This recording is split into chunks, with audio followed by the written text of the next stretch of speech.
ગુજરાતમાં આવનારા 2 દિવસ સુધી કેવો વરસાદ રહેશે? ગુજરાતના કયા જિલ્લાઓમાં ભારેથી અતિ ભારે વરસાદ પડશે? કયા જિલ્લાઓમાં નહિવત વરસાદ પડશે અને કયા જિલ્લાઓને રેડ એલર્ટ આપવામાં આવ્યો છે? તે જાણવાનો પ્રયાસ કરીશું આપણે હવામાન વિભાગના નકશા પાસેથી. હવામાન વિભાગના નકશા પર નજર કરીએ તો ગુજરાતમાં આવતા 2 દિવસ સુધી કેવો માહોલ છે, વરસાદી માહોલ કેવો જામ્યો છે તે જાણવાનો પ્રયાસ કરીએ. તો છૂટાછવાયા સ્થળોએ ભારે વરસાદ. ગુજરાતમાં છૂટાછવાયા સ્થળોએ ભારે વરસાદ કયા જિલ્લાઓમાં છે તે જોઈએ તો સાબરકાંઠા, અરવલ્લી, મહીસાગર અને દાહોદ આ 4 જિલ્લાઓ એવા છે જ્યાં ભારે વરસાદની જે છે તે શક્યતા હવામાન વિભાગના નકશા દ્વારા વ્યક્ત કરવામાં આવી છે. નો વોર્નિંગ એટલે આજે ગ્રીન જ્યાં તમને દેખાઈ રહ્યું છે ત્યાં આખા ગુજરાતભરમાં જે છે તે કોઈ પણ વરસાદ પડવાની શક્યતા દેખાઈ નથી રહી, એટલે કે નહિવત વરસાદ દેખાઈ રહ્યો છે. આ 4 જિલ્લાઓને બાદ કરતા ગુજરાતમાં નહિવત વરસાદ દેખાઈ રહ્યો છે. અહીંયા છૂટાછવાયા સ્થળોએ ભારે વરસાદ પડી શકે છે તેવી શક્યતા હવામાન વિભાગના નકશા દ્વારા વ્યક્ત કરવામાં આવી છે કે સાબરકાંઠા, અરવલ્લી અને મહીસાગર અને દાહોદ આ 4 જિલ્લાઓને બાદ કરતા આખા ગુજરાતભરમાં વરસાદની નહિવત આજે શક્યતા છે. એટલે કે આજના દિવસે ગુજરાતમાં વરસાદની સંભાવનાઓ જે છે તે નહિવત વ્યક્ત કરવામાં આવી છે. જો વાત કરવામાં આવે કે કાલે ગુજરાતમાં વરસાદની શું સ્થિતિ રહેશે, ગુજરાતમાં કાલે વરસાદ કેવો છે તે જાણવાનો પ્રયત્ન કરીએ તો હવામાન વિભાગના નકશા પર નજર કરીએ કે કાલે ગુજરાતમાં વરસાદ કેવો છે તે હવામાન વિભાગના નકશા પર નજર કરીએ તો છૂટાછવાયા સ્થળોએ ભારે વરસાદ બનાસકાંઠા, સાબરકાંઠા, અરવલ્લી, મહીસાગર અને દાહોદ આ 5 જિલ્લાઓ એવા છે જ્યાં ગુજરાતમાં ભારે વરસાદ આવતીકાલે પડી શકે છે. બાકી જો નજર કરવામાં આવે તો આખા ગુજરાતમાં અહીં પણ નહિવત વરસાદની શક્યતા જે છે તે હવામાન વિભાગના નકશા દ્વારા બતાવવામાં આવી રહી છે કે આ 5 જિલ્લાઓને બાદ કરતા, આ પટ્ટાને બાદ કરતા આખા ગુજરાતમાં વરસાદ નહિવત દેખાઈ રહ્યો છે. જ્યાં પણ લીલો કલર છે ત્યાં ગુજરાતમાં વરસાદ નથી પડવાનો. આ 5 જિલ્લાઓ માત્ર એવા છે જ્યાં છૂટાછવાયા સ્થળોએ ભારે વરસાદની શક્યતા હવામાન વિભાગ દ્વારા વ્યક્ત કરવામાં આવી છે. બાકી આ બધા જિલ્લાઓમાં વરસાદ નહિવત દેખાઈ રહ્યો છે. મોરબી, સુરેન્દ્રનગર, અમદાવાદ, ગાંધીનગર, પાટણ, રાજકોટ, બોટાદ, જામનગર આ બધા જિલ્લાઓ જે છે ત્યાં વરસાદ આવતીકાલે પણ નથી પડવાનો. અહીંયા 5 જિલ્લાઓને બાદ કરતા આખા ગુજરાતમાં વરસાદ જે છે તે નહિવત દેખાઈ રહ્યો છે. એટલે કે જો આવતીકાલની વાત કરવામાં આવે તો આવતીકાલે પણ આ 5 જિલ્લાઓને બાદ કરતા ગુજરાતમાં વરસાદ નથી દેખાઈ રહ્યો.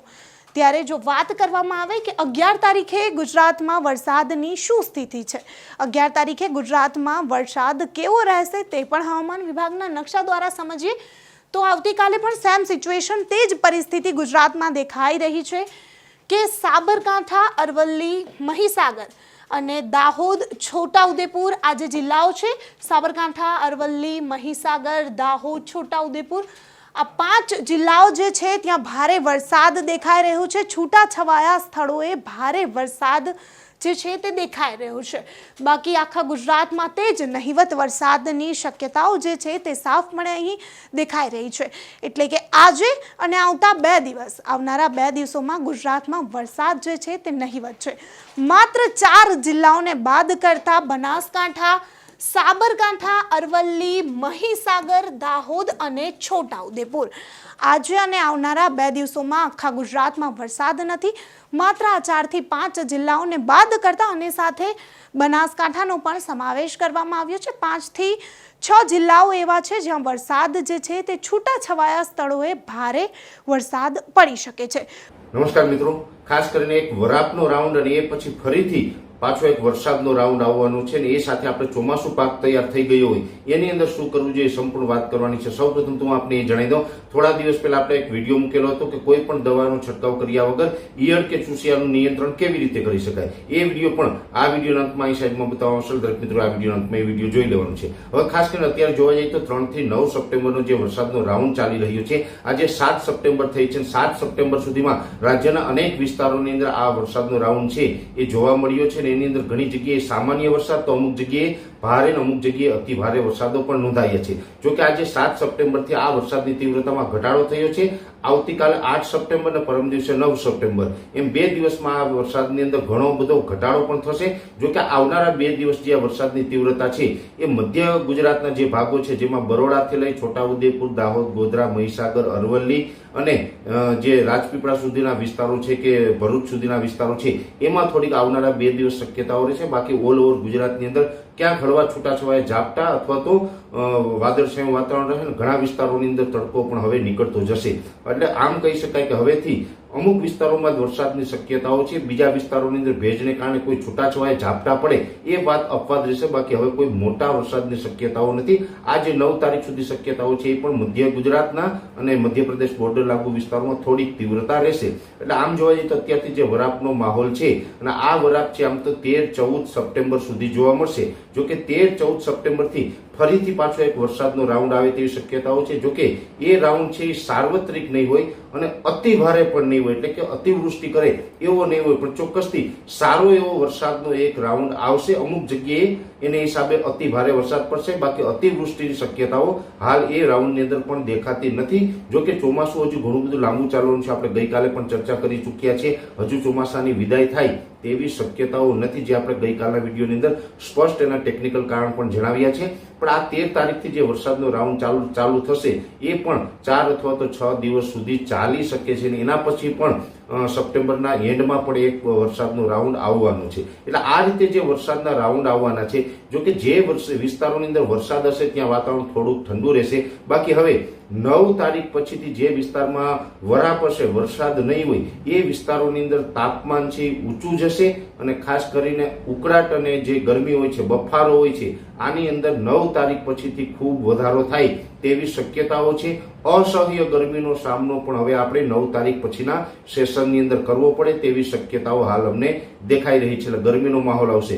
જો કે અહીં વચ્ચે આપણે એ પણ જણાવી દઉં કે અત્યારે ઘણા બધા ખેડૂત ભાઈઓના અમને જે ફોન કોલ્સ આવતા હોય, વોટ્સએપ આવતા હોય, કોમેન્ટ આવતી હોય, એની અંદર એવું છે ઘણા બધા મિત્રોએ એવું કર્યું હતું કે ઓરવીને જે એટલે કે વહેલું વાવેતર કરેલું હોય ને એમાં પણ ટૂંકા ગાળાની મગફળી જે 90 દિવસે પાકતી હોય એવી મગફળીના વાવેતર કરેલા હતા. એ મગફળી હવે તૈયાર થઈ ગઈ છે અને હાર્વેસ્ટિંગ કરવું પડે એમ છે, કાઢવી પડે એમ છે. એ મિત્રોને જણાવી દો, જો તમે 13 તારીખ સુધીમાં સાચવી શકતા હોય તો અત્યારેથી એ મગફળીને કાઢવી જોઈએ. જો કે અંતિમ નિર્ણય છે એ ખેડૂતે જાતે લેવાનો છે, પણ અમારા તરફથી જે માર્ગદર્શન આપવામાં આવતું હોય ખેડૂતના હિતની અંદર, એમાં અમને એવું લાગી રહ્યું છે કે અત્યારનો વરસાદનો રાઉન્ડ અને વરસાદની કન્ડિશન જોવા જાય તો આજે 7 સપ્ટેમ્બર થઈ છે. તમે 8 થી 13 સપ્ટેમ્બરના રાઉન્ડની અંદર જો તમે સાચવી શકતા હોય તો જે મગફળી હોય અથવા તો સોયાબીન છે, જે કાંઈ તૈયાર થયું હોય ને હાર્વેસ્ટિંગ કરવું પડે એમ હોય તો તમે હાર્વેસ્ટિંગ છે તાત્કાલિક કરી લેવું. 13-14 તારીખ આવે ત્યાં સુધીમાં સચવાઈએ તો એ સારું છે.